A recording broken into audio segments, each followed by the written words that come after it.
الله الرحمن الرحيم الحمد لله خالق الإنس والجان والصلاة والسلام على النبي العدنان وعلى آله وصحبه ومن تبعهم بإحسان إلى يوم الحشر والنشور والميزان. فأعوذ بالله من الشيطان الرجيم.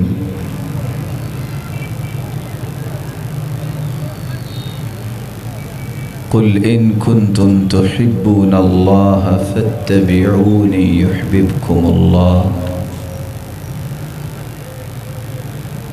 ويغفر لكم ذنوبكم. لائق التکریم سامعین مکرم،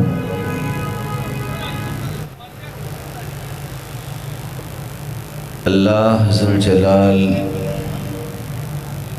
جو ہم سب کے خالق و مالک و رازق ہیں، وہی اکیلی ذات قادر مطلق ہے. اس کا احسان عظیم ہے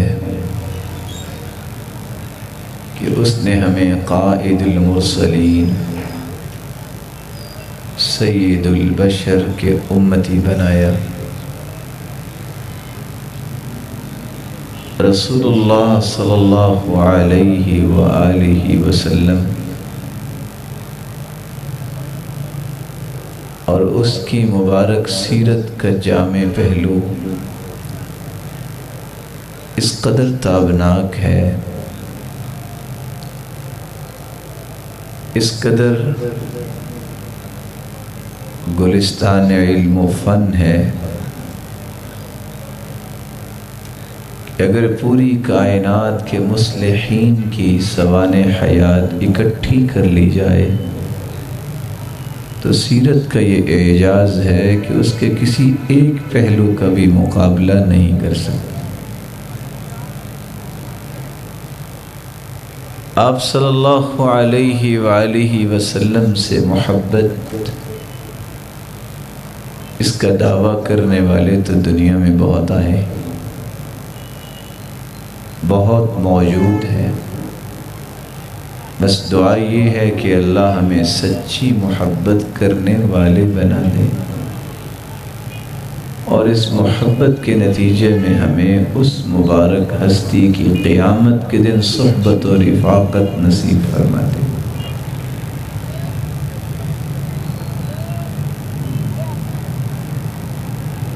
میں آپ کے سامنے سیرت کا ایک پہلو پیش کرنے کی کوشش کروں گا کہ میری اور آپ کی سچی محبت اور اس کا تقاضا کیا ہے. میں کیسے اپنی محبت کو ثابت کر سکتا ہوں کہ میری محبت رسول اللہ صلی اللہ علیہ وآلہ وسلم سے سچی ہے. آپ صلی اللہ علیہ وآلہ وسلم سے سچی محبت کے کچھ تقاضے ہیں جن میں سے میں 10 تقاضوں کا تذکرہ آپ کے سامنے رکھوں گا. اس وقت تک میری اور آپ کی محبت سچی نہیں ثابت ہو سکتی جب تک ان تقاضوں کو میں اور آپ پورا نہیں کر دیتے. سب سے پہلا تقاضا یہ ہے کہ میں اس ہستی پر ایمان لاؤں. کیسا ایمان؟ میرے ایمان کا یہ زاویہ ہونا چاہیے کہ اللہ ذو جلال کی مخلوق میں ذات کے اعتبار سے اور اپنی ہر بات کے اعتبار سے اگر کوئی اعلیٰ شخصیت ہے تو وہ محمد رسول اللہ صلی اللہ علیہ وسلم. میرے ایمان کا یہ زاویہ ہونا چاہیے کہ یہ مبارک ہستی انبیاء اور رسل کے خوبصورت تسلسل کی آخری کڑی ہے. اس ہستی کے بعد کوئی نبی نہیں آئے گا. اور میری محبت کا یہ زاویہ ہونا چاہیے کہ اس ہستی کے فیصلے کو چھوڑ کر کسی اور فیصلے کی طرف چلے جانے سے جنت تو بہت دور بات ہے، میرا ایمان بھی ثابت نہیں ہو سکتا. اسی بات کو اللہ ذو الجلال نے قرآن مجید میں بیان کیا ہے کہ مسلمان اس تقاضے کو پورا کریں، ایمان قبول کریں. اللہ ذو الجلال فرماتے ہیں فآمنوا بالله ورسوله والنور الذي أنزلنا والله بما تعملون خبير.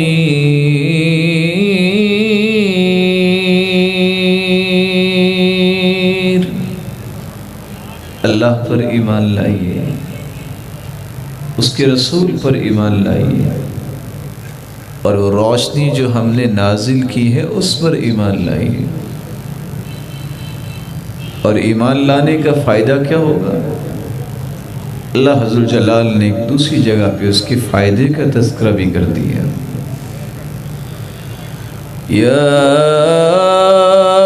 ایھا الذین آمنوا اتقوا اللہ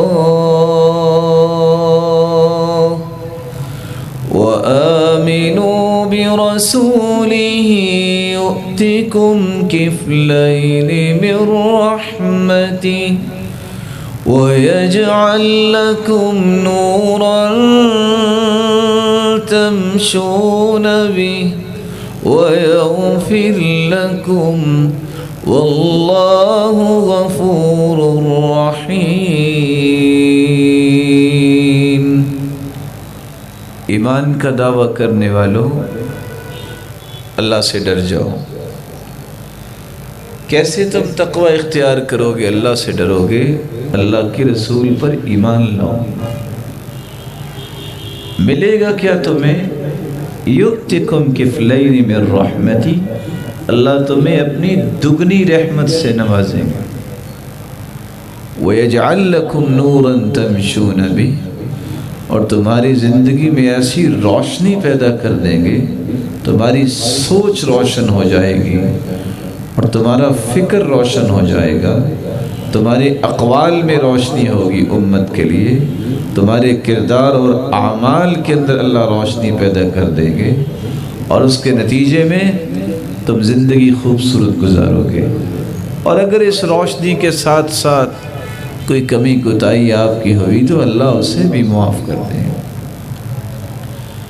لیکن اگر کسی کا یہ ایمان نہیں بنتا جو ایمان بننا چاہیے کہ کائنات میں سب سے عظیم ہستی ہے تو محمد رسول اللہ صلی اللہ علیہ وسلم، آدم سے لے کے آج تک اور قیامت تک آنے والی آدمیت اور انسانیت میں اللہ ذو الجلال نے ایسا نہ پیدا کیا ہے، نہ قیامت تک پیدا ہو سکے.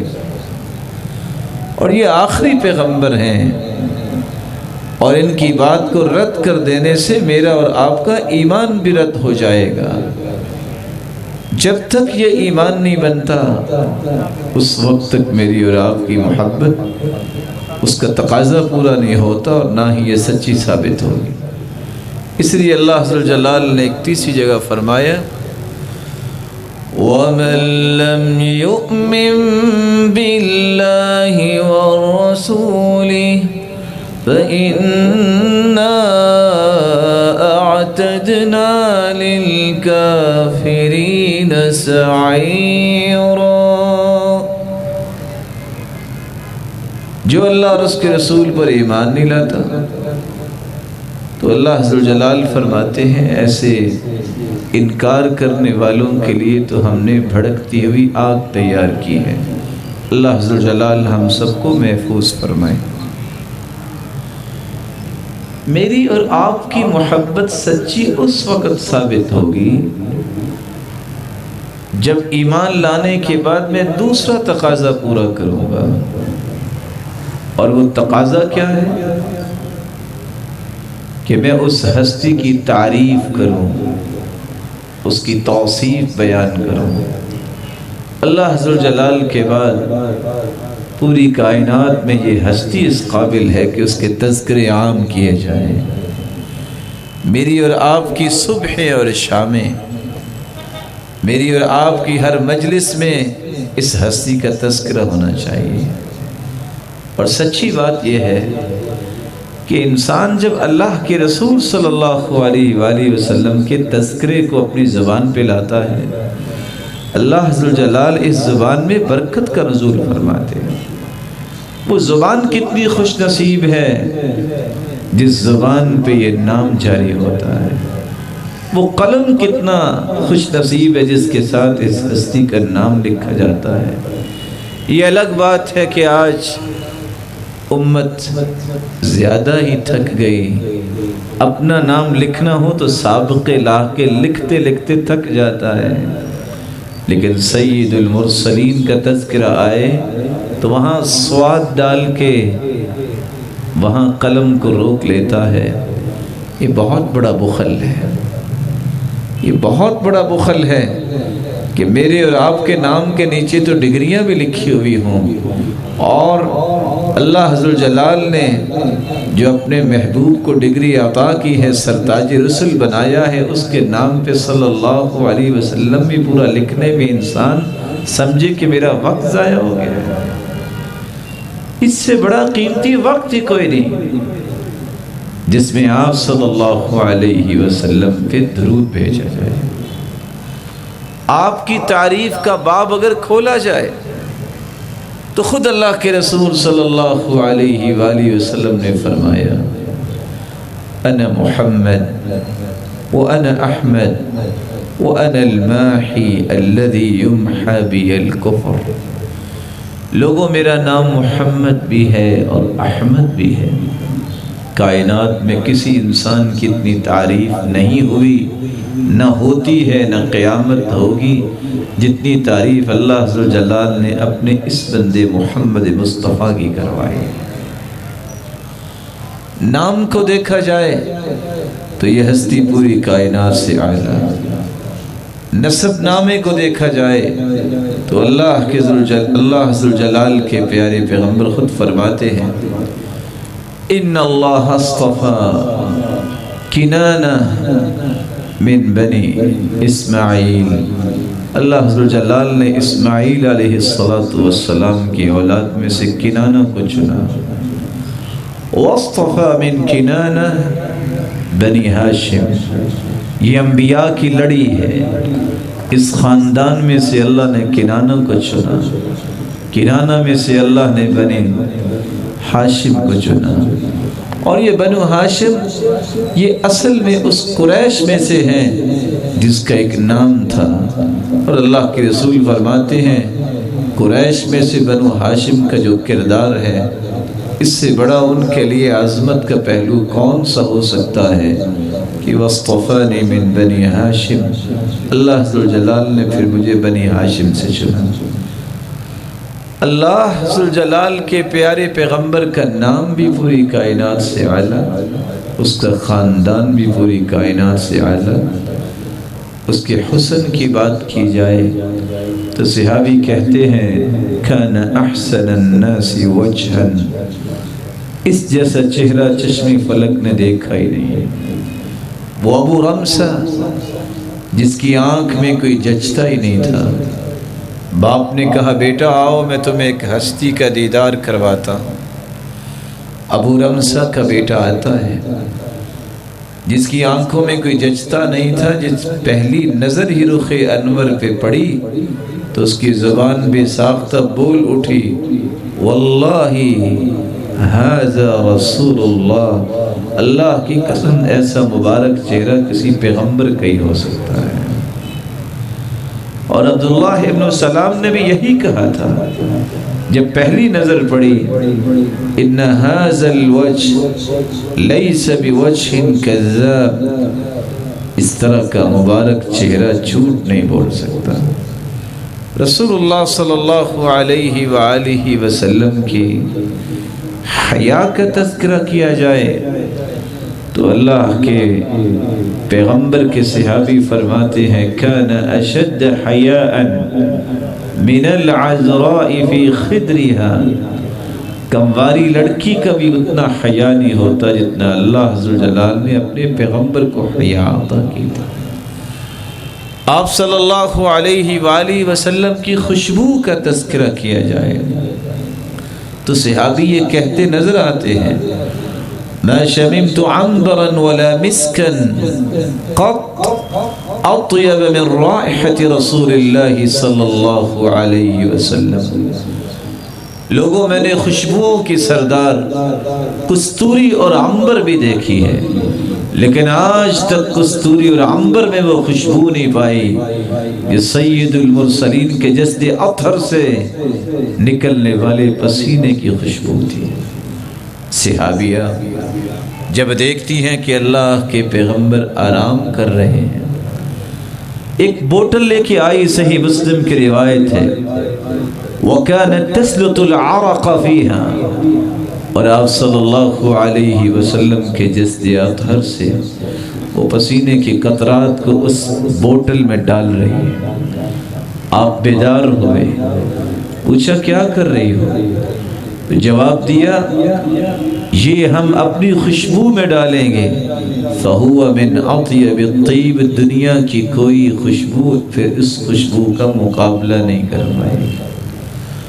آپ صلی اللہ علیہ وآلہ وسلم کے صحابی بیان کرتے ہیں کہ آپ کی عادت مبارکہ تھی کہ آپ کے پاس جب بھی بچہ آتا آپ اس کے لیے دعا کرتے، اس کو پیار دیا کرتے، وبرک علیہ، برکت کی دعا دیتے، یا تو کسی کے کندھے کو تھپ تھپاتے یا کسی بچے کے گال کو تھپ تھپاتے۔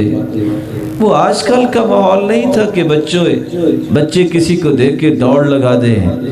صحابی کہتے ہیں ظہر کی نماز پڑھی، میں بھی ان بچوں میں تھا جنہوں نے استقبال کیا، تو آپ صلی اللہ علیہ وسلم نے کیا کیا؟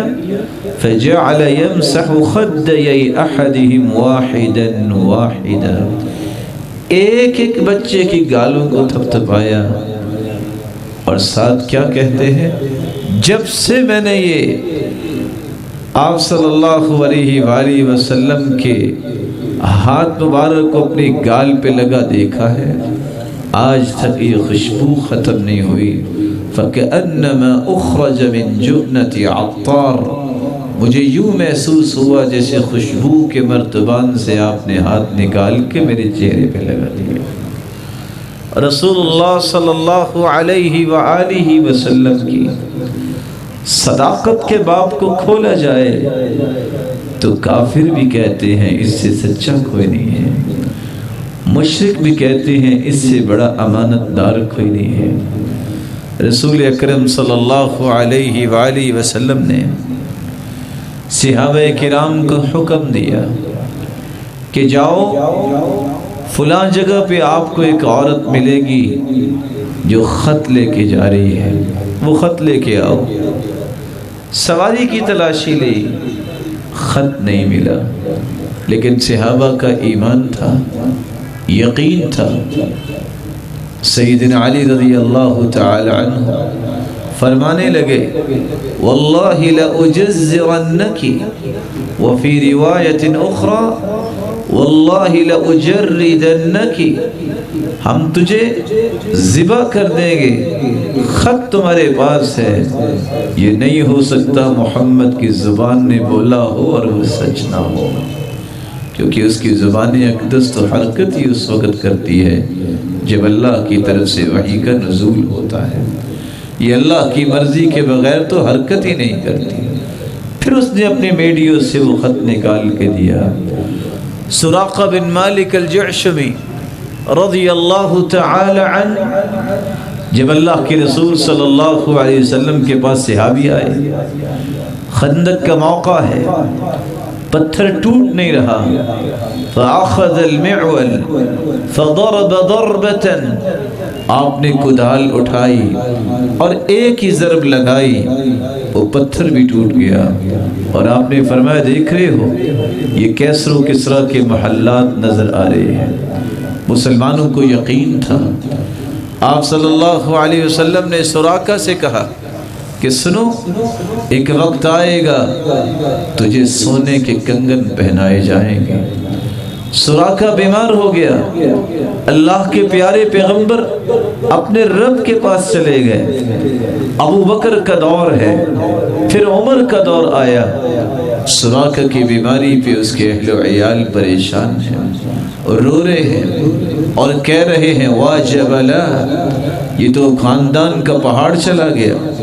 جب ہوش میں آئے تو کیا کہتے ہیں، کس بات پہ پریشان ہو کہ میں فوت ہو جاؤں گا؟ ایسا نہیں ہو سکتا.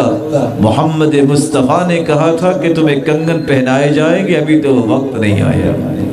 پھر وہ وقت آیا جب کیسر و کسرا کو مسلمانوں کے پاؤں تلے اللہ نے رون دیا. اور جب کنگن ہاتھ میں آئے تو سیدنا عمر نے کہا بلاؤ جو قداور شخص ہے. سراقہ کو لایا گیا، جنہوں نے کنگن پہنے اور ساتھ رونے لگ گئے، مسکرانے لگ گئے. کیا ہوا سراقہ؟ کہا مسکرا اس لیے رہا ہوں کہ محمد مصطفیٰ کی صداقت پہ جو پہلے یقین تھا، اللہ ہر بات پہ یقین کو بڑھا دیتے ہیں. رو اس لیے رہا ہوں کہ آج وہ ہستی اس دنیا میں نہیں، کاش وہ ہستی ہوتی تو اپنی زبان کی صداقت اپنی آنکھوں سے بھی دیکھ لے. سیدنا علی رضی اللہ تعالی عنہ گھر میں تشریف لاتے ہیں اور کہتے ہیں فاطمہ میں کل تک زندہ رہوں گا. فاطمہ رضی اللہ تعالی عنہ فرماتی ہیں آپ کیسی بات کر رہے ہیں، وہی تو میرے باپ پہ نازل ہوتی ہے. وہ کہتے ہیں آنکھ بند کی ہے کھولوں گا کہ نہیں، آپ کل تک کیسے زندہ رہیں گے؟ کہا ماجرا بھی تو یہی ہے. اس سید المرسلین نے مجھے کہا ہے علی کل آنا میں بات کروں گا. میرے رب نے اس پیغمبر کی زبان سے اگر یہ کلمہ نکالا ہے تو میرا رب کل تک مجھے زندہ رکھے گا. ایک مومنوں کا ایمان تھا، ایک کافروں کا بھی ایک یقین تھا. جب اللہ کے رسول صلی اللہ علیہ وسلم کے صحابی مکہ جاتے ہیں اور اپنے دوست کے پاس رکتے ہیں، وہاں سے نکل کے بیت اللہ میں آتے ہیں، تو جب بیت اللہ کا طواف کرنے لگے ابو جہل آ جاتا ہے اور کہتا ہے آویتم محمد والسباط معا، تم نے بے دینوں کو جگہ دے رکھی ہے. تو رسول اللہ صلی اللہ علیہ وآلہ وسلم کے صحابی نے یہ بات سن لی. کہا گزرنا تو مدینے سے ہی ہے نا، تمہیں دیکھوں گا تم کیسے گزرتے ہو. تو تکرار ہوئی ابو جہل سے کہ میں تمہیں طواف نہیں کرنے دوں گا. ابھی امیہ یہ بات سن رہا تھا تو امیہ یہ کہتا ہے اپنے اس دوست کو کہ لا ترفع صوتك على سید هذا الوادی، اس مکے کی وادی کا سردار ہے ابو جہل جس کو لوگ ابو الحکم کہا کرتے تھے، اس کی آواز پہ اپنی آواز کو بلند نہ کرو. امیہ کی یہ بات سن کر سیدنا سعد رضی اللہ تعالیٰ عنہ کہنے لگے تیرے بارے میں تو اللہ کے رسول نے ہمیں خوشخبری دے دی ہے، اِنَّا سَنَقْتُلُكَ، تیری گردن تو ہم نے مارنی ہی مارنی ہے. اب وہ بیچارہ سوچتا ہے اِنَّا سَنَقْتُلُكَ، کہتا ہے ہاں افی مکہ ام فی خارجی، ہاں یہ تو بات طے ہوگی کہ اب میں مارا گیا، صرف اتنا بتاؤ کہ مکے میں مارو گے کہ مکے سے باہر مارو گے. دوڑتا ہے، اپنے گھر جاتا ہے، کافر ہے، مشرک ہے، اس کی اہلیہ کھانا پکا رہی ہے. جا کے کہتا ہے جانتی ہو ماذا قال لی اخی الیسربی، میرے یسرب کے ساتھی نے مجھے کیا کہا ہے؟ بیگم کہتی ہے بتاؤ کیا کہا ہے؟ کہا اِنَّا سَنَقْتُلُكَ، وہ کہتا ہے کہ محمد نے یہ خوشخبری دی ہے کہ تیری گردن اڑائی جائے گی. وہ کھانا چھوڑ کے کافرہ عورت، مشرکہ عورت کہتی ہے واللہ ما یکذب محمد ابدا، اللہ کی قسم محمد نے کبھی جھوٹ نہیں بولا۔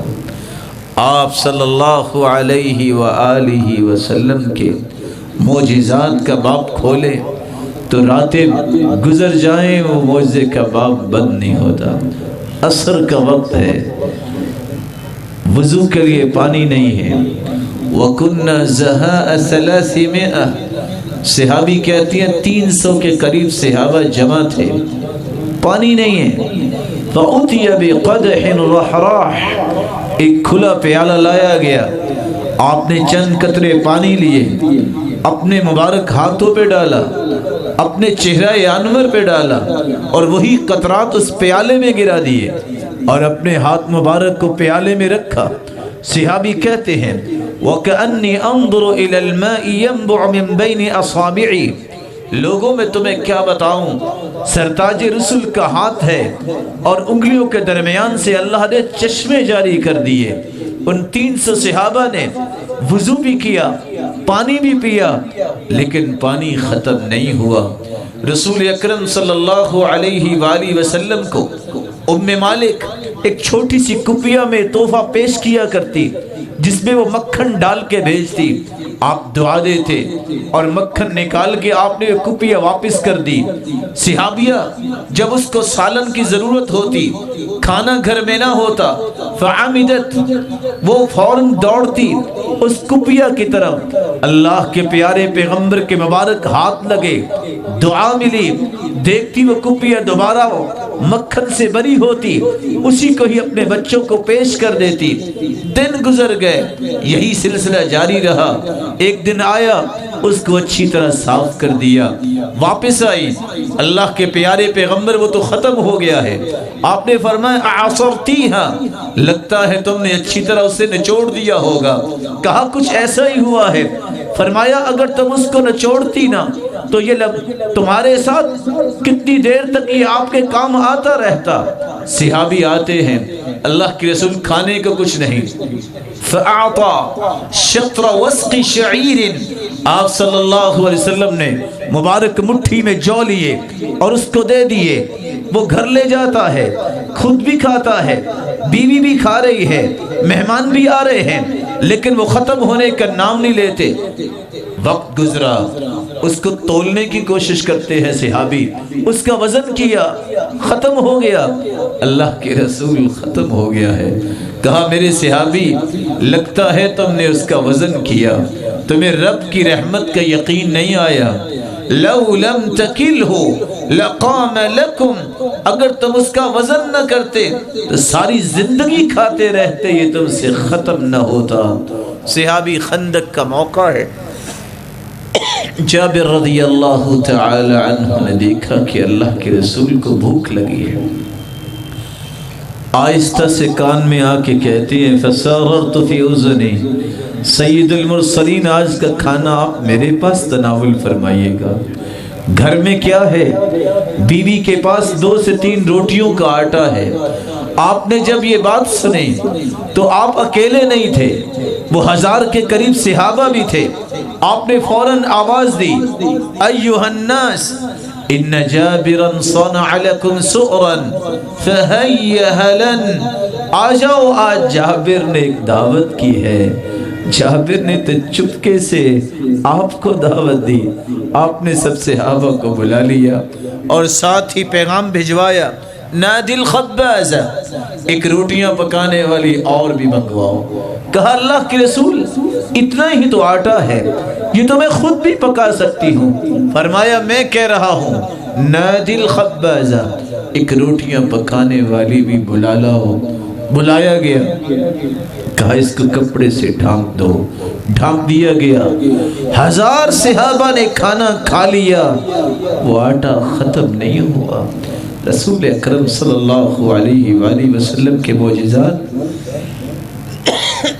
عبداللہ ابن عتیق رضی اللہ تعالی عنہ، جن کی آنکھوں کی کمزوری ہے، لیکن اس کے باوجود آپ نے آرڈر دیا کہ ابو رافع کی گردن اڑانی ہے۔ عبداللہ ابن عتیق، قصہ لمبا ہے، رات کو چھپ گئے، جب وہ ابو رافع کو قتل کر کے واپس آئے، نظر کمزور تھی، جب دوڑے تو گر گئے، ٹانگ ٹوٹ گئی، اس وقت تو گدھے پہ بیٹھ گئے، جب اللہ کے رسول کے پاس پہنچے تو ٹانگ حرکت نہیں کر رہی، آپ نے فرمایا ابسط رجلک، ٹانگ کو ذرا لمبا کرو، کہا اگر اتنی سکت ہوتی تو میں کیوں نہ کرتا۔ آپ صلی اللہ علیہ وسلم نے اپنا مبارک ہاتھ لگایا، کہا بسم اللہ، اللہ کا نام لیا اور برکتوں والا یہ ہاتھ لگایا۔ صحابی کہتے ہیں آج تک میں پہچان نہیں سکا میری ٹانگ یہ ٹوٹی تھی یا یہ ٹوٹی تھی، اسی وقت کھڑے ہو گئے۔ صحابی کی آنکھ میں تیر ہے اور تیر لگنے کی وجہ سے آنکھ کا ڈیلا باہر آیا، اس آنکھ کو ہاتھ سے ہی دبا کے دوڑتے آئے، اللہ کے رسول یہ مسئلہ پیش آ گیا، کہا پریشانی کی کیا بات ہے؟ بسم اللہ، آپ نے اپنا لعاب دہن نکالا، لعاب مبارک کو لگا کے آنکھ کو درست کر دیا۔ صحابی کہتے ہیں میں نہیں پہچان سکا کہ میری اس آنکھ کو تیر لگا تھا یا اس آنکھ کو تیر لگا تھا، اسی وقت اللہ نے درست کر دیا۔ میری محبت اس وقت تک سچی ثابت نہیں ہو سکتی جب تک میں اس کا تذکرہ نہیں کرتا۔ وہ میری مجلس ہی کیا ہے جس میں اللہ کے رسول صلی اللہ علیہ وسلم کا تذکرہ نہ ہو؟ میرے ایمان کیسے سچا ہوگا کہ میں اس کے تذکرے سے لذت نہ لوں اور اس کے تذکرے کرتے کرتے اپنے ایمان کو نہ بڑھاؤں؟ یہ دوسرا تقاضا ہے میری اور آپ کی سچی محبت کا۔ محبت کا تیسرا تقاضا یہ ہے اس ہستی کی عزت کی جائے، اس کی تکریم کی جائے، کیونکہ اللہ ذو الجلال فرماتے ہیں لِتُؤْمِنُوا بِاللَّهِ وَرَسُولِهِ وَتُعَزِّرُوهُ وَتُوَقِّرُوهُ، اللہ پر ایمان لاؤ اور اس کے رسول پر بھی ایمان لاؤ، وَتُعَزِّرُوهُ وَتُوَقِّرُوهُ، اس کی عزت و تکریم کرو۔ ایک عزت وہ تھی جب اللہ کے رسول صلی اللہ علیہ وسلم زندہ تھے، آپ کی بات پہ کسی اور بات کو ترجیح دینا کسی مومن کا کام ہی نہیں ہے۔ ایک عزت آج ہے، جب حدیث آ جائے تو پھر کسی کی بات کی طرف التفات نہیں کرنا ہوگا۔ قرآن نے اسی بات کو تو بیان کیا ہے، وَمَا كَانَ لِمُؤْمِنٍ وَلَا مُؤْمِنَةٍ إِذَا قَضَى اللَّهُ وَرَسُولُهُ أَمْرًا أَن يَكُونَ لَهُمُ الْخِيَرَةُ مِنْ أَمْرِهِمْ وَمَن يَعْصِ اللَّهَ وَرَسُولَهُ فَقَدْ ضَلَّ ضَلَالًا مُبِينًا۔ کسی مومن کے لیے جائز نہیں جب اللہ کا فیصلہ آ جائے قرآن کی شکل میں، جب اس کے رسول کا فیصلہ آ جائے حدیث کی شکل میں، پھر وہ اپنی منمانی نہیں کر سکتا، اور جب اپنی منمانی کرتا ہے اور کہتے ہیں فلاں نے یہ کہا اور فلاں نے یہ کہا، اس کا مطلب ہے اس نے اللہ اور اس کے رسول کے فیصلے کو نہیں مانا، اور جو اللہ اور اس کے رسول کے فیصلے کو نہیں مانتا اس نے نافرمانی کی ہے، اور اس سے بڑا پھر دنیا میں کوئی گمراہ نہیں ہو سکتا جو اللہ اور اس کے رسول کے فیصلے کو ٹھکرا دیتا ہے۔ اللہ ذو الجلال نے یہ تیسرا تقاضا پیش کیا ہے قرآن میں، اپنے آپ کو سچے محب مانتے ہو، مطیع مانتے ہو، متبع مانتے ہو، محبت کرنے والا مانتے ہو، تو تمہیں یہ تقاضا پورا کرنا ہوگا۔ یہاں میں نے 3 لفظ بولے ہیں، میں اللہ کے رسول کا محب ہوں، میں مطیع ہوں، میں متبع ہوں۔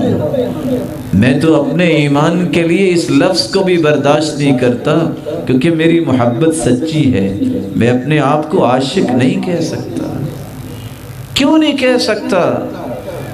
اس بات کو سمجھنے کے لیے بھی 3 سے 4 باتیں ملانی پڑیں گی۔ آپ بھائیوں کو میری بات سمجھ آ رہی ہے؟ کس کس کو آ رہی ذرا ہاتھ تو کھڑا کریں۔ اچھا میں ہی سوچ رہا تھا کہ شاید سمجھ نہیں آ رہی۔ قرآن مجید کی کتنی صورتیں ہیں؟ بولے نہیں۔ اللہ عز و جلال نے اس لفظ کو پورے قرآن میں ایک مرتبہ بھی استعمال نہیں کیا۔ 1,44,000 صحابہ تھے خطبہ حجۃ الوداع کے موقع پر، لیکن کسی ایک صحابی نے اپنی محبت کا اظہار لفظ عشق کے ساتھ نہیں کیا۔ صحیح بخاری سے لے کر جملہ کتب حدیث کو جمع کر لے، کسی ایک بھی صحیح حدیث میں لفظ عشق استعمال نہیں ہوا۔ جس لفظ کو اللہ نے قرآن میں نقل نہیں کیا، جس لفظ کو اللہ کے پیغمبر کی زبان سے نہیں نکلا اور حدیث میں اس کو جگہ نہیں ملی، اور جس لفظ کو 1,44,000 صحابہ نے استعمال نہیں کیا، اور پھر یہ لفظ ایسا ہے کہ میں اور آپ اپنے معزز رشتوں کے لیے بھی اس کو استعمال نہیں کر سکتے۔ کبھی آپ نے سنا ہے کہ کسی نے کہا ہو کہ میں اپنی والدہ کا عاشق ہوں، اپنی بیٹی کا عاشق ہوں؟ قرآن تو اتنی خوبصورت بات کہتا ہے، لا تقولوا راعنا وقولوا انظرنا۔ راعنا کا لفظ بھی نہ بولو، حالانکہ راعنا اور انظرنا کا معنی ایک ہے۔ کیوں نہ بولو؟ کیونکہ یہاں بھی مشرک اور یہودی جو ہیں وہ یہاں راعینا کہتے ہیں توہین کرنے کے لیے کہ محمد ہمارے چرواہے ہیں، نعوذ باللہ من ذالک۔ تو اللہ نے تو اس لفظ سے بھی باز کر دیا، چیجائے کہ ایک انسان عزت کرتے کرتے ایسا لفظ محمد مصطفیٰ کے لیے بولے، یہ توہین ہے کہ اس عظمت والی ذات کی کہ اس کے لیے الفاظ کا چناؤ ہی اچھا نہ ہو۔ اس لیے تو اللہ عز و جلال نے فرمایا لا تجعلوا دعاء الرسول بینکم کدعاء بعضکم بعضا۔ جس طرح تم آپس میں ایک دوسرے کو بلاتے ہو اس ہستی کو اس طرح مت بلاؤ۔ وہ ہستی بڑی عظیم ہستی ہے، اس کے ساتھ بات کرنے کے بھی کچھ آداب ہیں۔ اللہ تعالیٰ نے جب یہ آیت نازل کر دی نا کہ تم اپنی آوازوں کو محمد مصطفیٰ کی آوازوں سے بلند نہ کرو، تو صحابی تو اس طرح سے ابو بکر آہستہ بات کرتے کہ ساتھ والا ساتھی ان کی بات ہی نہیں سنتا تھا۔ یہ تو آج کا مسلمان ہے، حدیث اس کے سامنے صحیح بخاری کی آ جائے، صحیح مسلم کی آ جائے، پھر بھی کہتا ہے میں ڈیبیٹ کروں گا۔ ارے ڈیبیٹ تو تیرے اسلام کا ہونا چاہیے کہ تم مسلمان ہو کہ نہیں ہو، تم محمد مصطفیٰ کی صحیح بات کی ڈیبیٹ کرنا چاہتے ہو؟ تمہیں تو بحث یہ کرنی ہے کہ میرے پاس قرآن و حدیث آ گیا ہے تو میں ماننے کے لیے تیار کیوں نہیں ہوں، پر اپنے ایمان کو چیک کروں میں۔ رسول اللہ صلی اللہ علیہ وآلہ وسلم کی سچی محبت کا تیسرا تقاضا یہ ہے کہ اس کی بات کی عزت ہو، اس ذات کی عزت ہو جہاں اس کا فرمان آ گیا ہے کائنات کے تمام علماء اکٹھے ہو جائیں، فقہاء اکٹھے ہو جائیں، کبھی محمد کریم کی بات کا مقابلہ نہیں کر سکتے۔ میرا ایمان ہے کہ پوری کائنات میں اس امت میں اللہ تعالیٰ نے ابو بکر کو اعلیٰ بنایا ہے۔ جب عبداللہ ابن عباس نے سیدنا ابو بکر کی بات کو سنا، ایک شخص نے ان کی بات اللہ کے رسول کی بات کے مقابلے میں پیش کی، تو کیا فرمایا تھا؟ خشیت ان تنزل علیکم حجارۃ من السماء، مجھے تو ڈر لگ رہا ہے کہیں تم پہ پتھروں کی بارش نہ ہو جائے۔ تو محمد مصطفیٰ کے مقابلے میں سیدنا ابو بکر کی بات پیش کر رہے ہو۔ میری اور آپ کی محبت کا چوتھا تقاضا یہ ہے کہ میں اور آپ اپنے والدین، اپنی اولادوں اور پوری کائنات سے بڑھ کے محبت کریں تو محمد مصطفیٰ سے محبت کریں۔ لا يؤمن احدكم حتى اكون احب اليه من والده وولده والناس اجمعین، تم میں سے کوئی شخص اس وقت تک ایمان کے دعوے میں سچا نہیں ہو سکتا جب تک وہ اپنے باپ سے بڑھ کے، اپنی اولاد سے بڑھ کے، بلکہ پوری کائنات سے بڑھ کے مجھ سے محبت نہیں کرتا۔ لیکن یہ بھی تو ایک دعویٰ ہے، پتہ اس وقت چلتا ہے کہ میں محبت کرتا ہوں کہ نہیں جب میرا باپ ایک بات کا حکم دیتا ہے اور حدیث اس کے مخالف ہوتی ہے، حدیث کچھ کہہ رہی ہے، باپ کا آرڈر اس کے مخالف ہے، جب حدیث کچھ کہتی ہے، میری اولاد کے جذبات کچھ اور ہیں، اب میں باپ کی محبت میں بہ جاتا ہوں یا حدیث کو فالو کرتا ہوں، حدیث کی بات آئے، اولاد کچھ چاہتی ہے، وہاں میں اولاد کے ان جذبات پہ چلا جاتا ہوں کہ حدیث کو مانتا ہوں، معاشرے کے رواج ہیں، خاندان کے طور طریقے ہیں، پتہ اس وقت چلتا ہے جب شادی ہوتی ہے، ادھر محمد مصطفیٰ کا دین ہے، ادھر یہ پہلی صف میں بیٹھنے والا بھی خوشی مناتا ہے تو رقص کر کے اور گانے اور موسیقی کے ساتھ سید المرسلین سے محبت کا یہ تقاضا پورا ہی نہیں ہوتا، یہ دعویٰ کبھی سچا ثابت نہیں ہو سکتا۔ اس کی تو خوشی بھی ہمارے سامنے ہے، کان اذا اتاہ امر یسر بہ خر ساجدا للہ، جب ان کو خوشی آتی تو وہ سجدہ ریز ہو جاتے، وکان اذا حزبہ امر صلی، آپ جب غمگین ہوتے تو تب بھی سجدہ ریز ہو جاتے۔ اگر تو اس کے ساتھ سچی محبت ہے تو پھر اس کی محبت کو ہی ترجیح دی جائے، کسی کی کوئی پرواہ نہ کی جائے۔ جب تم اللہ کے رسول کی پرواہ کرو گے اور کسی کی پرواہ نہیں کرو گے، ان قلوب بنی آدم بین اصبعین من اصابع الرحمن یقلبها کیف یشاء، تم رب کو راضی کر کے لوگوں کو ناراض بھی کر لو گے۔ میرے رب کے اپنے پیغمبر کی زبان سے یہ بات جاری کی ہے، پوری کائنات کے در اللہ کی دو انگلیوں کے درمیان ہے، اللہ جدھر چاہیں اسے پھیر دیتے ہیں، ان لوگوں کو اللہ خود راضی کروائیں گے۔ پانچواں محبت کا تقاضا یہ ہے اس کی اطاعت کی جائے، اس کی نافرمانی نہ کی جائے۔ اطاعت کا طریقہ کیا ہے؟ قرآن مجید نے وہ طریقہ بھی بیان کر دیا، وَمَا آتَاكُمُ الرَّسُولُ فَخُذُوهُ وَمَا نَهَاكُمْ عَنْهُ فَانْتَهُوا، جس بات کا حکم اللہ کے رسول دے دے اسے مان لو، جو چیز تمہیں عطا کر دے اسے لے لو، اور جس بات سے منع کر دے اس سے رک جاؤ، یہی اطاعت ہے۔ رسول اللہ صلی اللہ علیہ وسلم نے فرمایا، کل امتی یدخلون الجنہ الا من ابا، میری ساری امت جنت میں جائے گی سوائے اس کے جو جنت جانے سے انکار کر دے گا۔ قیل ومن یأبا یا رسول اللہ صلی اللہ علیہ وسلم، اللہ کے پیارے پیغمبر کوئی ایسا بھی بدبخت ہے جو جنت جانے سے انکار کرتا ہے؟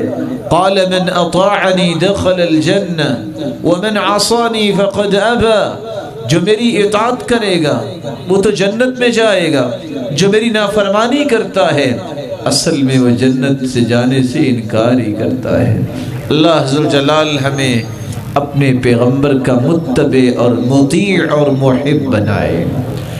چھٹا تقاضا یہ ہے کہ اس ہستی کو اپنے لیے آئیڈیل مانا جائے، رول ماڈل مانا جائے، وہ میرے لیے اسوہ اور قدوہ ہے، میری زندگی کے ہر زاویے میں اس کے اعمال اور اس کے اقوال کو ہی سرپرستی ہونی چاہیے، اور میری زندگی کے ہر پہلو میں اس کے اقوال و اعمال کی ہی چھاپ ہونی چاہیے۔ اگر میری سچی محبت ہے میں آئیڈیل اس کو مانتا ہوں، میری عبادت بھی اللہ کے رسول کی جیسی، میری سیاست بھی اللہ کے رسول جیسی، اور میری معیشت کا نظام بھی اللہ کے رسول جیسا جو اس نے نظام بتایا ہے۔ اللہ کے رسول صلی اللہ علیہ وآلہ وسلم کا کردار، اس کا اخلاق، اس کا حیا اور اس کی شفقت، اس کا احترام ہر زندگی کے پہلو میں جب تک میں اس کو فالو نہیں کرتا، اس کو اپنی زندگی کا آئیڈیل نہیں مانتا، میری محبت کبھی سچی نہیں ہو سکتی۔ لیکن آج کیا کہا جائے، میرا تو آج چہرہ بھی پیغمبر کے چہرے جیسا نہ رہا، میرا تو لباس بھی محمد مصطفیٰ جیسا نہ رہا۔ آج مجھے تو چند دوستوں کے تانے سننا بھی برداشت نہیں ہے کہ لوگ کہیں گے اس نے سنت سجا لی ہے، لگتا ہے پتہ نہیں یہ کیا کرنا چاہتا ہے۔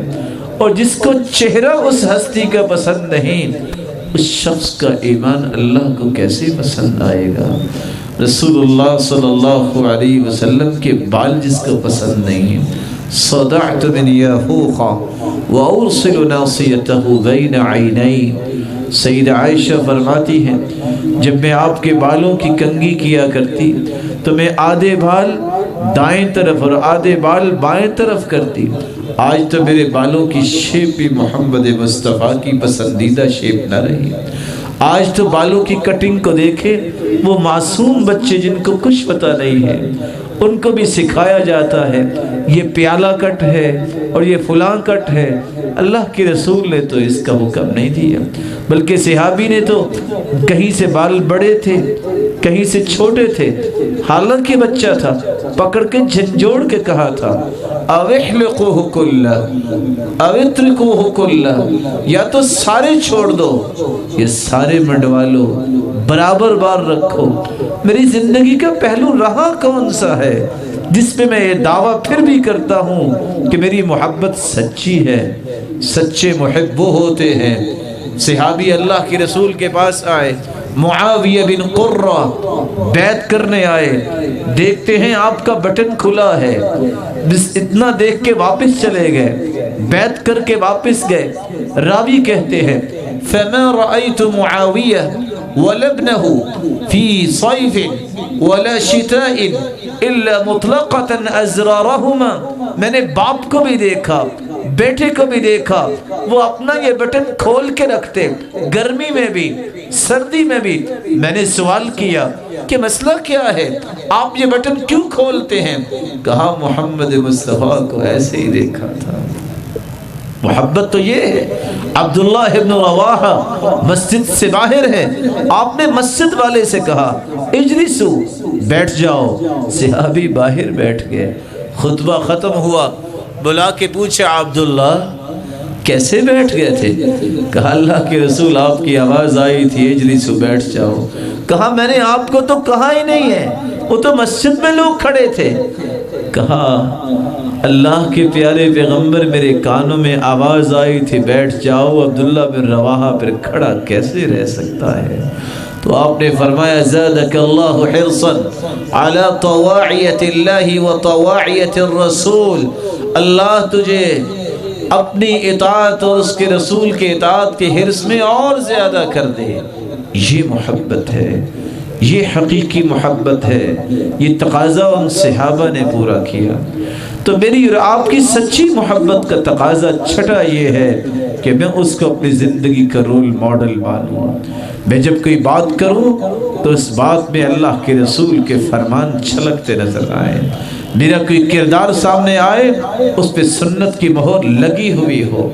ساتواں میری محبت کا تقاضا یہ ہے، سچا محب وہ ہے جو درود پڑھتا ہے، اور خوش قسمت ہے وہ انسان جو محمد مصطفیٰ پہ درود پڑھتا ہے۔ کتنا خوش قسمت ہے۔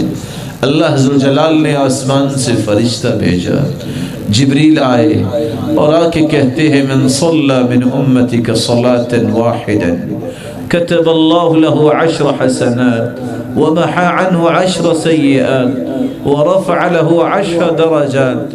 آپ کے امتیوں میں سے کوئی ایک مرتبہ بھی اگر درود پڑھتا ہے، درود ایک مرتبہ تم پڑھتے ہو، رحمتیں 10 نازل ہوتی ہیں، 10 گناہ معاف ہوتے ہیں، 10 درجات بلند ہوتے ہیں۔ وصلی اللہ علیہ وملائکتہ وصلی اللہ علیہ وملائکتہ 70 صلاة فلیقل عبد من ذلك او لیکسر۔ درود تم ایک مرتبہ پڑھتے ہو، اللہ 70 رحمتوں کا نزول فرماتے ہیں، درود تم ایک مرتبہ پڑھتے ہو، 70 مرتبہ اللہ ذوالجلال کے نورانی فرشتے تمہارے لیے برکت اور بخشش کی دعائیں کرتے ہیں۔ تم صبح اور شام اگر 10 مرتبہ درود پڑھ لو، من صلی علی 10 حین یصبح وحین یمسی ادرکت شفاعتی یوم القیامہ، ذرا 10 مرتبہ صبح پڑھ کے دیکھو، 10 مرتبہ شام کو پڑھ کے دیکھو، جس دن کوئی کسی کے کام نہیں آئے گا، لوگوں محمد مصطفیٰ کی شفاعت اور سفارش اسے نصیب ہو جائے گی۔ درود تو اتنی عظیم چیز ہے، جب تک میں اور آپ دعا میں درود نہیں پڑھتے، یہ دعا آسمانوں تک چڑھتی نہیں ہے، یہ دعا قبول ہونا تو دور کی بات ہی آسمانوں تک جاتی نہیں ہے۔ اس لیے تو رسول اللہ صلی اللہ علیہ وسلم نے فرمایا تھا اذن تکفى همك ويغفر لك ذنبك، جب تم کثرت سے درود پڑھو گے زندگی کے سارے غم دور ہو جائیں گے اور اللہ ذوالجلال سارے گناہوں کو معاف فرما دیں گے۔ 8واں تقاضا یہ ہے کہ رسول اللہ صلی اللہ علیہ وآلہ وسلم کی بات کو زندگی کے ہر معاملے میں آخری بات مانا جائے، حتمی فیصلہ مانا جائے۔ حدیث آگئی ہے، اس کے آگے سفر نہیں ہو سکتا۔ یہ محمد مصطفیٰ کا فرمان آ گیا ہے، یہی فیصلہ ہے، یہی حرف آخر ہے، یہی حتمی فیصلہ ہے۔ قرآن اور حدیث سے بڑھ کے کوئی فیصلہ نہیں ہے۔ اللہ ذوالجلال نے بہت ساری چیزوں کی قسمیں اٹھائی ہیں، اپنی کبریائی کی قرآن میں 3 جگہوں پہ قسمیں اٹھائی ہیں، ان میں ایک جگہ یہ ہے، اللہ ذوالجلال فرماتے ہیں فَلَا وَرَبِّكَ لَا يُؤْمِنُونَ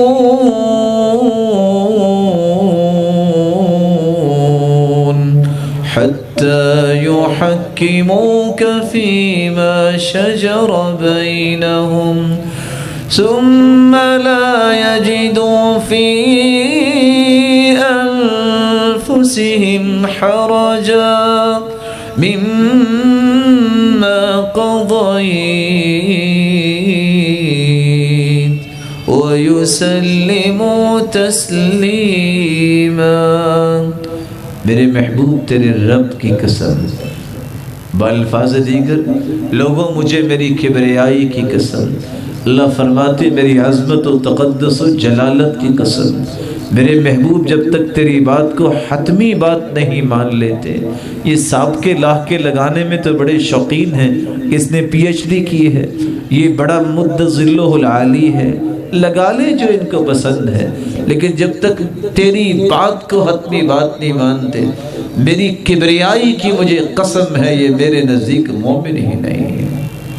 اور جو فیصلہ آپ کر دیں جب تک یہ شرع صدر سے مان نہیں لیتے، وَيُسَلِّمُ تَسْلِيمًا، اپنے سر کو جھکا نہیں دیتے، یہ تو میرے پاس مومن کا بھی درجہ نہیں رکھتے۔ پریشانی میری بات کیا ہے؟ مومن ہونے کے لیے، سچے محب ہونے کے لیے، اپنی محبت کو ثابت کرنے کے لیے یہ تقاضا پورا کرنا ہوگا کہ اللہ کے رسول صلی اللہ علیہ وآلہ وسلم کے ہر فیصلے کو حتمی فیصلہ ماننا ہوگا۔ آج ایک مسلمان یہ دعویٰ کرتا ہے میں اللہ کے رسول کا محب ہوں، میں اسے اللہ کی قسم دے کے ایک سوال کرتا ہوں،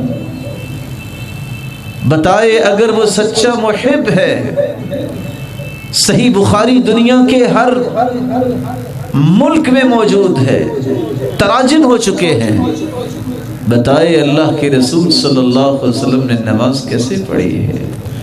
کان اذا قام الى الصلاة کبر، جب آپ نماز کے لیے کھڑے ہوتے تو اللہ اکبر کہتے، ورفع یدیہ حذو منکبیہ، اپنے دونوں ہاتھوں کو کندھوں کے برابر لے جاتے، وَإِذَا كَبَّرَ لِلرُّكُوعِ، جب آپ رکوع کریے اللہ اکبر کہتے، رفع یدیہ حذو منکبیہ، اپنے دونوں ہاتھوں کو کندھوں کے برابر لے جاتے، وَإِذَا رَفَعَ رَأْسَهُ مِنَ الرُّكُوعِ، جب آپ سر مبارک رکوع سے اٹھاتے، رفع یدیہ حذو منکبیہ، وفی روایت اخری وَإِذَا قَامَ مِنَ الرَّكْعَتَيْنِ، جب 2 رکعتوں کے بعد تیسری رکعت کے لیے اٹھتے رفع یدیہ حذو منکبیہ، دونوں ہاتھوں کو کندھوں کے برابر لے جاتے. انشدکم باللہ، میں تمہیں اللہ کی قسم دیتا ہوں، اگر اللہ کے رسول کے نماز کا یہ طریقہ ہے اور ایک نہیں 210 روایتیں اس بات پہ دلالت کرنے والی ہیں، سردیوں کے موسم میں آپ کی وفات سے 6 مہینے پہلے وائل ابن حجر جب مدینہ آئے ہیں، وہ کیا کہتے ہیں؟ میں نے صحابہ کو دیکھا وَكَانُوا يَرْفَعُونَ أَيْدِيَهُمْ تحت ارضیتہم، سردی کا موسم ہے، چادریں بھی لی ہوئی ہیں، لیکن صحابہ پھر بھی اپنے ہاتھوں کو بلند کیا کرتے باوجود سردی کے. اور صحابی کیا کہتے ہیں؟ فما زالت تلک صلاته حتى لقي اللہ، زندگی کی آخری نماز تک اللہ کے رسول صلی اللہ علیہ وسلم نے ہاتھوں کو اٹھایا. اگر کوئی سچی محبت کرنے والا ہے، کوئی ایک تو صحیح حدیث تلاش کر لے جس میں اس بات کا تذکرہ ہو، ایسا نہ کرنا جس میں اس بات کا تذکرہ ہو کہ اللہ کے رسول نے ہاتھ نہیں اٹھائے. وہ اگر پھر بھی نماز اپنی مرضی کی پڑھتا ہے تو یہ اس کی مرضی ہے، بھلا وہ کیسے قبول ہوگی جو محمد مصطفیٰ کی نماز کے مطابق نماز نہیں ہے. صلو کما رأیتمونی اصلی، جس نماز کو سکھانے کے لیے اللہ نے جبریل کو بار بار بھجوایا، ہر حکم اللہ نے زمین پہ بھیجا، نماز کا تحفہ دینے کے لیے اللہ نے آسمانوں پہ بلایا، ایک ایک طریقہ سکھایا. آج میری محبت پھر بھی سچی، میں نماز اپنی مرضی سے پڑھتا ہوں. اور حول بطائی کی روایت سن نبی داؤد کی ثم یشد بہ علی صدری، آپ اپنے سینے پہ ہاتھ باندھتے تھے. میرے بھائی اور میرے محترم، میری محبت کیسے سچی ثابت ہوگی؟ جب میں اپنی مرضی سے ہاتھ کہیں باندھوں گا، جب میں اپنی مرضی سے ہاتھ کہیں اٹھاؤں گا نہیں اٹھاؤں گا. یہاں مرضی کی بات نہیں ہے. اگر میں محبت کرتا ہوں اللہ کے رسول سے، تقاضا یہ ہے کہ اس کی بات کو حتمی بات مانا جائے. آج بڑا دانشمند بھی ہے، وہ اپنی داڑھی کو کٹوانے میں عیب نہیں سمجھتا. ذرا یہ تو سوچے، جس کی محبت کا دعوے دار ہے اس کا طریقہ کیا تھا؟ کان کس اللحیہ کان کثیر الشعر، اللہ کے رسول صلی اللہ علیہ وسلم کی گھنی داڑھی تھی، اس کے زیادہ بال تھے. آپ صلی اللہ علیہ وسلم نے زندگی میں ایک مرتبہ بھی اپنے بالوں کو کاٹا ہو، آپ نے اس کی کوئی درستگی کی ہو، کہیں سے کوئی ثابت تو ہونا چاہیے. اللہ کے رسول کی محبت کا دعویٰ سچا ثابت وہ ہوگا جب اس کے اعمال کے مطابق اعمال ہوں گے، اس کے اقوال کے مطابق ہمارے اقوال ہوں گے. اس لیے 9واں تقاضا یہ ہے، جہاں کہ انسانیت آج اپنے آپ کو گرا دیتی ہے، 9واں تقاضا یہ ہے، اس ہستی کا جو مقام قرآن نے بیان کیا ہے، اس ہستی کا مقام جو اس ہستی نے اپنی زبان سے بیان کیا ہے، اس مقام کو پہچانیے. اس سے کم اس کا مقام نہ کیجیے، نہ اس مقام سے اس کا مقام بڑھائیے. وہی مقام جو قرآن نے بیان کیا ہے، جو حدیث نے بیان کیا ہے، جب تک میں اس مقام کو نہیں سمجھتا میری محبت سچی نہیں ہے. مقام کیا ہے؟ اس مخلوق کے اندر خالق نے جو مخلوق بنائی ہے، اس مخلوق میں سب سے اعلیٰ محمد مصطفیٰ ہے. اس جیسا آج تک پیدا نہیں ہوا اور نہ قیامت تک پیدا ہو سکے گا. اس بات کو سمجھنے کے لیے میں آپ سے ایک چھوٹی سی گزارش کروں گا. کر سکتا ہوں ایسے؟ آواز دیے، تھک گئے بیچارے. ابھی تو کافی دیر آپ نے بیٹھنے، آپ تو ابھی چھٹ گئے. 3 آیتیں میں آپ سے گزارش کروں گا، گھر جا کے ضرور پڑھیے گا، زیادہ نہیں. 3 آیتیں. سورۃ الانعام کی 50 نمبر آیت. قل لا اقول لكم عندي خزائن الله ولا أعلم الغيب الغیب ولا اقول لکم انی ملک. قل، اللہ عز و جلال کو تو علم تھا، اس لیے اللہ عز و جلال نے اپنے پیغمبر سے اعلان کروایا کہ آپ کہہ دو اپنی امت کو. کیا کہہ دو؟ قل لا اقول لکم عندی خزائن اللہ، خزانوں کا مالک تو میرا رب ہے. انما انا قاسم واللہ یعطی، میں تو تقسیم کرنے والا ہوں، دینے والا تو اللہ ہے. کہہ دیجئے ان سے کہ میں خزانوں کا مالک نہیں، وہ اللہ کے خزانے ہیں. وَلَا أَعْلَمُ الْغَيْبِ، اور ان سے کہہ دو میں غیب کو نہیں جانتا. وَلَا أَقُولُ لَكُمْ إِنِّي مَلَكٌ، اور یہ بھی کہہ دو میں نہیں تمہیں کہتا کہ میں فرشتہ ہوں، میں نوری نہیں ہوں. یہ قرآن ہے. اور دوسری آیت سورۃ الاعراف کی 188 نمبر. میرے بھائیوں گھر جا کے سب 3 آیتیں پڑھ لیجئے، آپ کو زندگی میں کبھی پریشانی نہیں ہوگی. قُلْ لَا أَمْلِكُ لِنَفْسِي نَفْعًا وَلَا ضَرًّا إِلَّا مَا شَاءَ اللَّهُ وَلَوْ كُنْتُ أَعْلَمُ الْغَيْبَ لَاسْتَكْثَرْتُ مِنَ الْخَيْرِ وَمَا مَسَّنِيَ السُّوءُ.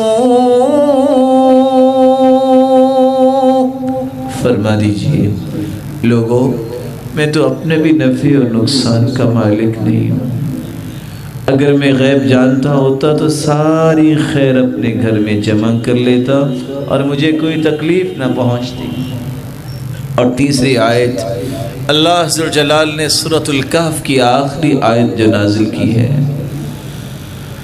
قُلْ إِنَّمَا أَنَا بَشَرٌ مِثْلُكُمْ يُوحَى إِلَيَّ أَنَّمَا إِلَٰهُكُمْ إِلَٰهٌ وَاحِدٌ فَمَنْ كَانَ يَرْجُو لِقَاءَ رَبِّهِ فَلْيَعْمَلْ عَمَلًا صَالِحًا وَلَا يُشْرِكْ بِعِبَادَةِ رَبِّهِ أَحَدًا. قُلْ إِنَّمَا أَنَا بَشَرٌ، فرما دیجئے میں تمہارے جیسا ہی بشر ہوں، لیکن فرق یہ ہے کہ پوری بشریت بشمول انبیاء اکٹھی ہو جائے تو میرے مقام کو نہیں پہنچ سکتی، کیونکہ میری طرف اللہ نے وحی نازل کی ہے اور مجھے سرتاج رسول بنا کے بھیجا ہے. یہ 3 آیتیں اگر کوئی انسان پڑھ لے تو کبھی بھی وہ ڈی ٹریک نہیں ہوتا اپنے عقائد میں، کبھی بھی وہ صراط مستقیم سے نہیں ہٹتا. اور یہ قرآن ہے اور اس کا ترجمہ دنیا کی کچھ 36 زبانوں میں ہو چکا ہے. اس کو پڑھ کے دیکھیے. آخری تقاضا اور 10واں تقاضا میں پیش کر کے بات کو ختم کرنا چاہوں گا، لیکن میرا جی چاہتا ہے کہ میں آپ کو اپنی بات کے ساتھ لے کے چلوں. آپ پسند کریں گے میرے ساتھ چلنا؟ کچھ 10واں تقاضا یہ ہے، سچا وہ محب ہوتا ہے. جب ڈاکٹر صاحب تقریر کریں گے نا پھر آپ نعرے لگائیے گا. میں تو چونکہ چھوٹا سا طالب علم ہوں تو یہ خطبہ پہ نعرے لگتے ہیں. نعرہ تکبیر، نعرہ تکبیر. حضرت قاری سہیب احمد میر محمدی صاحب، اب آپ سنائیں.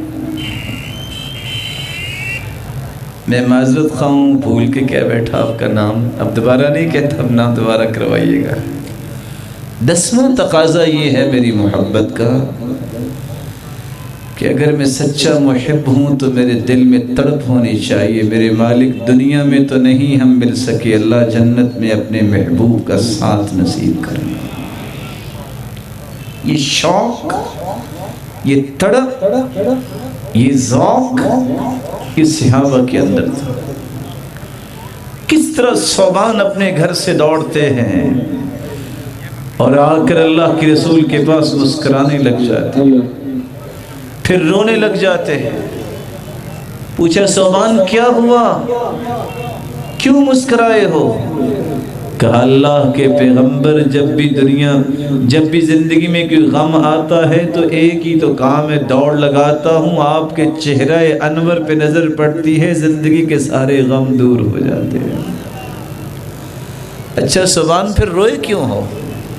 کہا رویا اس لیے ہوں، سوچتا ہوں اگر میں جنت چلا بھی گیا تو رفعت مع النبیین، آپ کا تو مقام ہی بڑا بلند ہے، میں آپ کو دیکھوں گا کیسے؟ تو آپ صلی اللہ علیہ وسلم خاموش ہو گئے. جبریل امین کا نزول ہوا اور جبریل امین یہ آیت لے کر آئے، وَمَن يُطِعِ اللَّهَ وَالرَّسُولَ فَأُولَئِكَ مَعَ الَّذِينَ أَنْعَمَ اللَّهُ عَلَيْهِمْ مِنَ النَّبِيِّينَ وَالصِّدِّيقِينَ وَالشُّهَدَاءِ وَالصَّالِحِينَ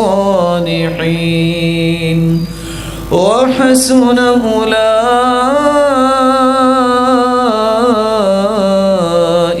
رَفِيقًا.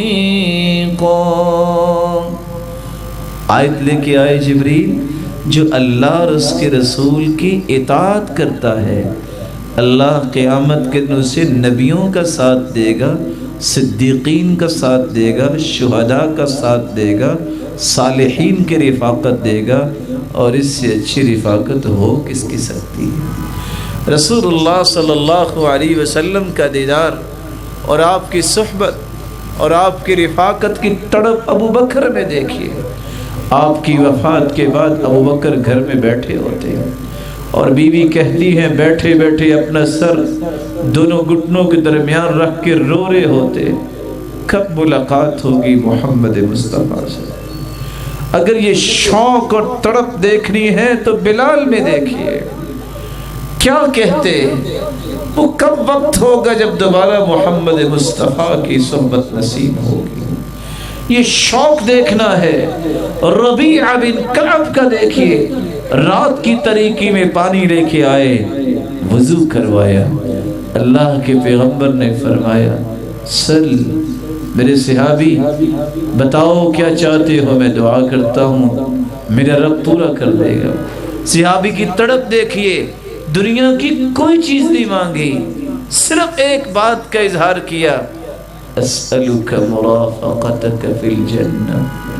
اللہ کے پیارے پیغمبر یہ نسبت اور قسمت مجھے بڑی پیاری لگ رہی ہے، صرف ایک خواہش ہے جس سے دنیا میں میں آپ کا خادم ہوں، جنت میں بھی مجھے آپ کی رفاقت نصیب ہو جائے. قال او غیر ذلک، میرے صحابی کچھ اور چاہیے؟ آپ صلی اللہ علیہ وسلم کے سوال کے جواب میں صحابی نے کیا کہا؟ ہوا ذاک یا رسول اللہ، اللہ کے پیارے پیغمبر میری بس یہی خواہش ہے کہ آپ کا ساتھ جنت میں مل جائے. آپ صلی اللہ علیہ وسلم نے فرمایا فَأَعِنِّي عَلَى نَفْسِكَ بِكَسْرَةِ السُّجُودِ، پھر کثرت سے نوافل پڑھنا تمہیں میری رفاقت نصیب ہو جائے گی. آئیے ان آسان طریقوں کو پہچانیے جس سے میں اور آپ قیامت کے دن اس ہستی کی صحبت کے حقدار ٹھہرائے جائیں. سب سے پہلا طریقہ، اللہ کے رسول بیٹھے تھے، آپ نے آواز دی وَدِدْتُ أَنِّي لَقِيتُ إِخْوَانِي، لوگوں میں اپنے بھائیوں سے ملنا چاہتا ہوں. وَدِدْتُ أَنِّي لَقِيتُ إِخْوَانِي، میرا جی چاہتا ہے میں اپنے بھائیوں سے ملوں.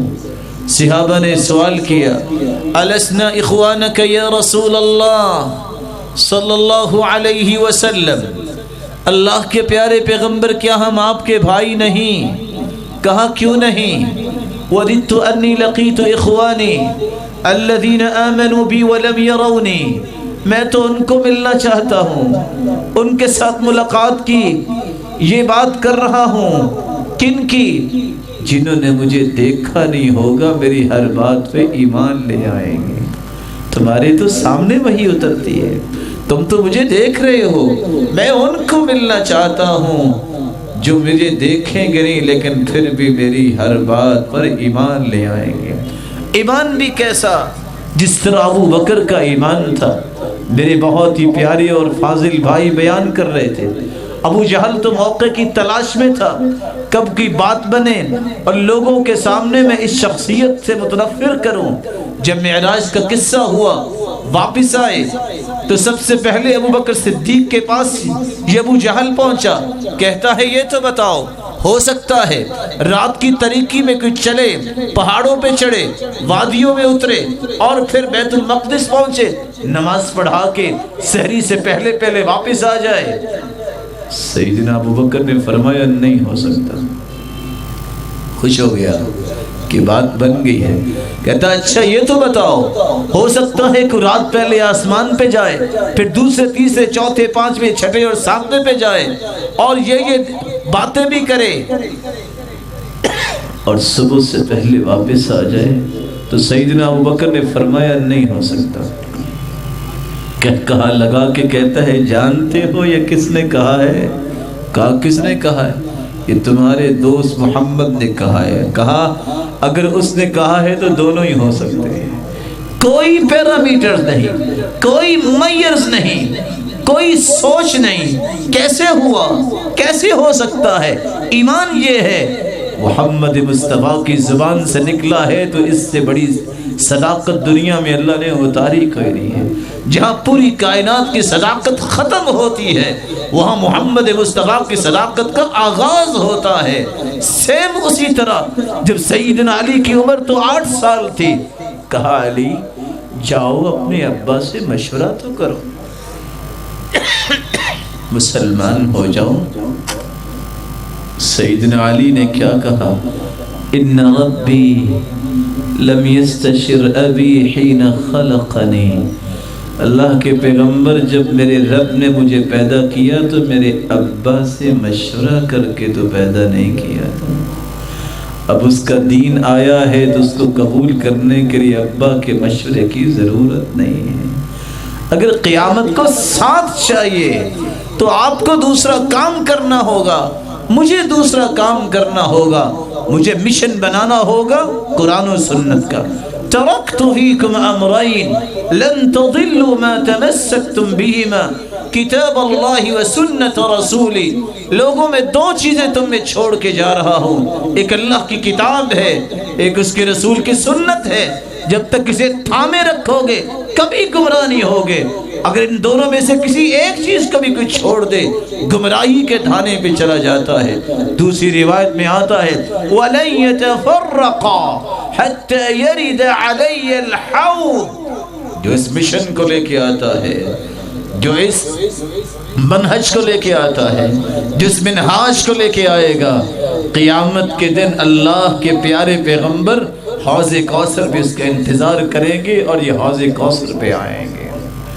اگر اس ہستی کا ساتھ چاہیے، اس کی رفاقت کی طرف ہے، تو پھر سچی محبت جس کے 10 تقاضے آپ نے سنے ہیں اس کو اختیار کیجئے۔ ایک صحابیہ کے کہتے ہیں یا رسول اللہ متی الساعہ، قیامت کب آئے گی؟ آپ نے پوچھا وما اعددت لها، اور قیامت کی جلدی چاہنے والے تیاری کیا کی ہے؟ جواب دیا تیاری کیا؟ حب اللہ ورسولہ، ایک اللہ کی محبت ہے دل میں، ایک اس کے رسول کی محبت ہے۔ فرمایا انت مع من احببت، دنیا میں تم جس سے بھی محبت کرتے ہو قیامت کو اسی کا ساتھ نصیب ہو جائے گا۔ سیدنا انس فرماتے ہیں فما فرحت بعد الاسلام، اسلام کے بعد آج تک مجھے اتنی خوشی نہیں ملی جتنی یہ حدیث سن کے خوشی ملی ہے۔ اور سنو فإنی احب النبی وابا بکر وعمر، لوگوں میں اللہ کے رسول سے محبت کرتا ہوں، ابو بکر و عمر سے محبت کرتا ہوں۔ وإن لم اعمل بأعمالهم، میرے اعمال تو ویسے نہیں نکلے، اس حدیث کی روشنی میں قیامت کو مجھے ان کا ساتھ ضرور مل جائے گا۔ رسول اللہ صلی اللہ علیہ وسلم نے ایک طریقہ یہ بھی بتایا اگر قیامت کو میرا ساتھ چاہتا ہے، ان من احبکم الی واقربکم منی مجلسا یوم القیامہ احاسنکم اخلاقا، سب سے قریب میرے وہ ہوگا، سب سے پیارا مجھے وہ ہوگا جس کا اخلاق اچھا ہوگا۔ اپنے اخلاق کو بلند کیجئے، اللہ میری اور آپ کے اخلاق کو بلند فرمائے۔ کوئی گالی بھی دے تو پریشان نہ ہوا کرے، اور ویسے مشورے کی بات ہے، اگر کوئی گالی دے دے تو بازو ٹوٹ کے گر جاتا ہے، یہ کیوں جی؟ کان تو ضرور ٹوٹتا ہوگا، تبھی تو تکلیف ہوتی ہے نا۔ گالی کھا کے بھی اللہ کے رسول نے دعائیں دی ہیں، کوئی تانا دے تو پریشان نہ ہوا کرے، اور جس کے لیے فرشتے دعائیں کرتے ہیں اگر کچھ چند لوگ اسے گالیاں دے بھی نہیں تو مقابلہ کیا ہے۔ اور صحابہ کی تربیت تو یہ تھی، عدی بن حاتم کو گالی دینے والے نے گالی دی، وہ اپنے غلام کو کہتے ہیں ذرا جائیے گا ان سے پوچھئے گا میں کھانا آپ کو پیش کروں، آپ کھانا کھانا پسند کریں گے؟ وہ سیدنا حسن بصری کے پاس آیا، کہتا ہے ایک شخص کہ فلاں نے تو آپ کی بہت آج بے عزتی کی ہے۔ کہتے اچھا، اس کے گھر میں کھجوروں کا ٹوکرا لے گئے، کہتے ہیں یہ میری طرف سے تحفہ قبول کرو۔ اس نے کہا تحفہ کس بات کا؟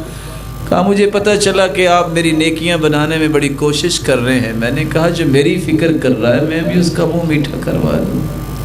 کبھی کسی کے پاس آپ بھی مٹھائی کا ڈبہ لے جایا کریں کہ یہ آپ کی گالیوں کا آپ کو میں انعام دے رہا ہوں۔ کس طرح عمر بن عبدالعزیز کو کسی نے کہا فلاں نے آپ کو گالیاں دی ہیں، کہتے هذه صفحة فمن اراد ان يملأها بالخير والحسنات فليملأها، یہ میرے نیکیوں کا رجسٹر کھلا ہے، جو بھی اس کو بھرنا چاہتا ہے وہ بھرتا رہے، میں اس کو کبھی نہیں روکوں گا۔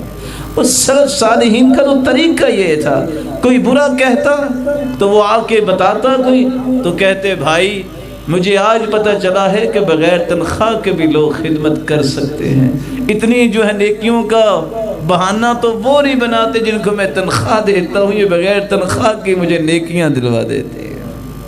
رسول اللہ صلی اللہ علیہ وسلم کے اخلاق میں ہی پوری دنیا میں اسلام کی روشنی پہنچائی۔ جو لوہے کی تلوار سے نہیں ڈرتے تھے وہ اللہ کے رسول کے اخلاق کی تلوار سے ذبح ہو گئے تھے۔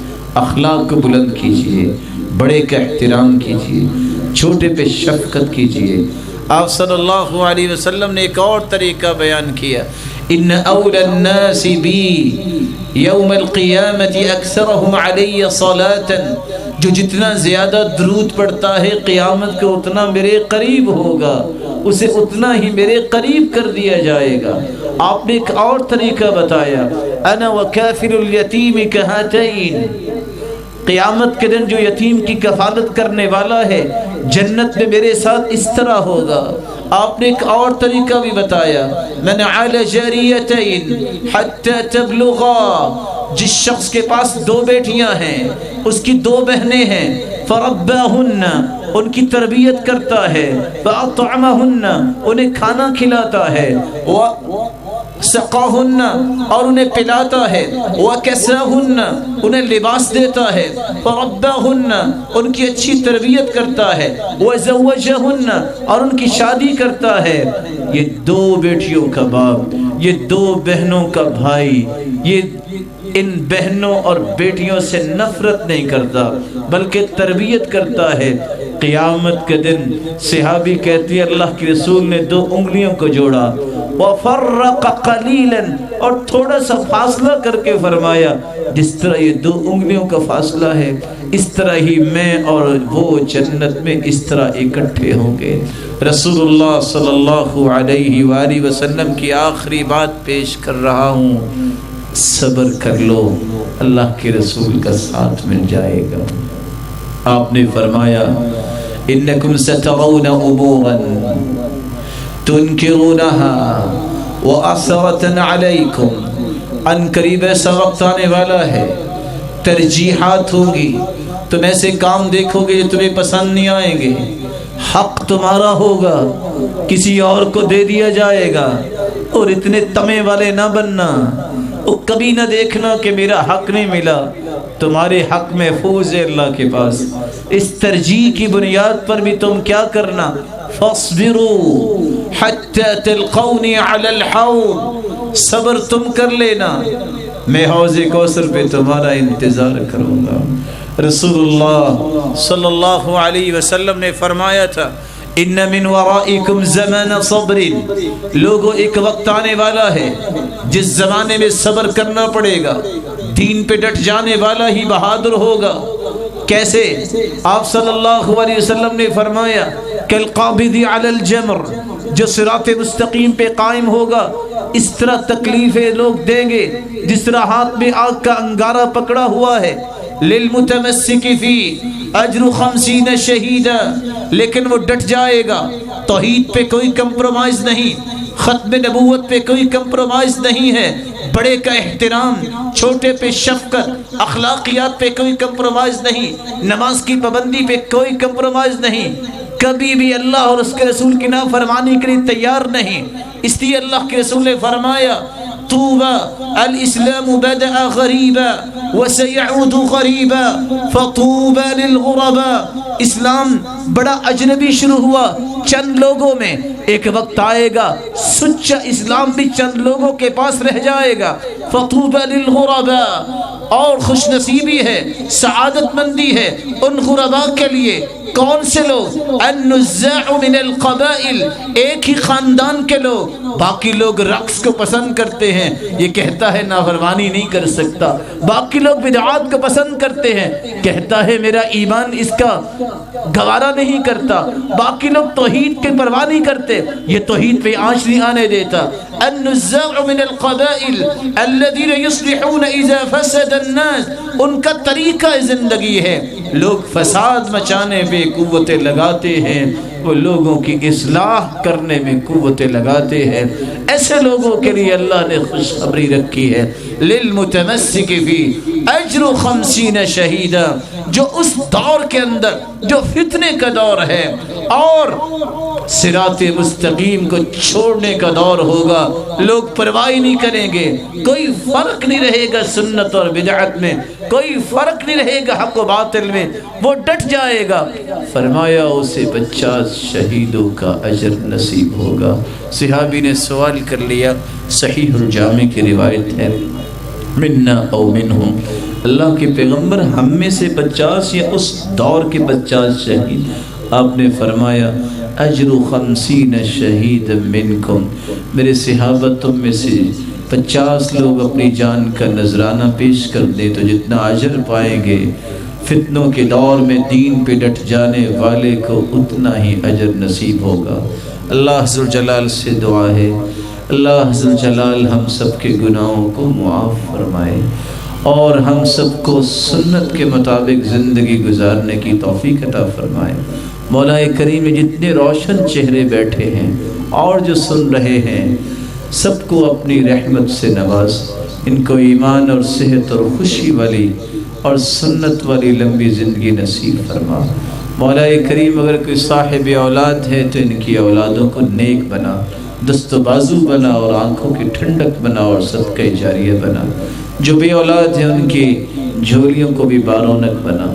الہ العالمین جتنے بیٹھے ہیں سب کو ایمان، صحت اور خوشی کے ساتھ زندہ رکھ، اور جب قیامت کو جمع فرما تو محمد مصطفیٰ کے ساتھ جمع فرما اور اپنے دیدار کا مستحق بنا۔ وآخر دعوانا ان الحمد للہ رب العالمین۔